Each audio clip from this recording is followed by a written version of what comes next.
Every life tells a story.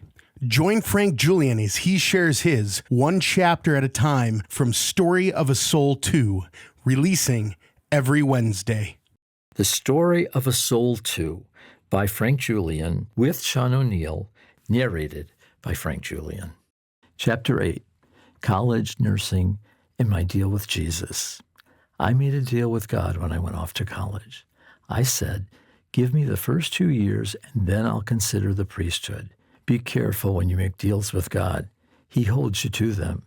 During those 2 years, I studied hard and got straight A's. I entered the nursing program. All applicants had to complete the entrance requirements before being accepted into the clinical part of the program. I was proceeding well, in my eyes. I prayed daily and went not only to Sunday Mass, but to the middle of the week Masses. Father Wade was invariably the celebrant of these services.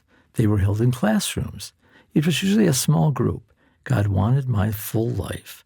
I was learning, not just a small tip left on the table.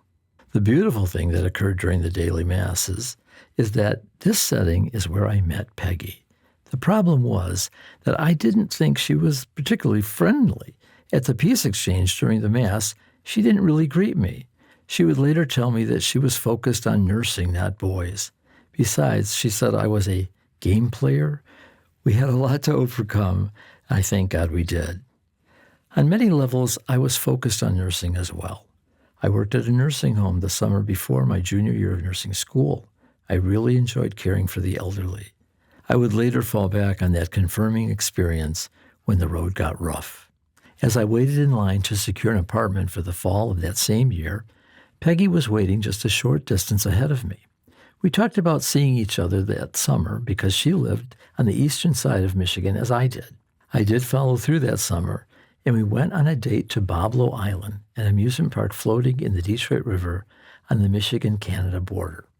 The date, I must admit, did not go well. I got dizzy and sick while she ended up on a ride with a little kid. Amusement parks don't work for me. It was humbling. Peggy was kind and rather understanding, though. She told me that she was going to New York to her cousin's wedding. I had a streak of boldness run through me in that moment, and in my boldness I said, send me a postcard. She would tell me later, when we returned to college, that she wrote the card but didn't mail it because she didn't want me to think that she liked me. That was it for me. I had enough friends, I thought, and I wouldn't speak to her. When she arrived at a gathering, I'd get up and leave. Sometimes a little space is good. I was headed for a dark time. Thank God that we eventually reconnected. Thank you for listening. Join Frank Julian every Wednesday for a new chapter of Story of a Soul 2. Make sure you like, share, and subscribe so you don't miss the next chapter.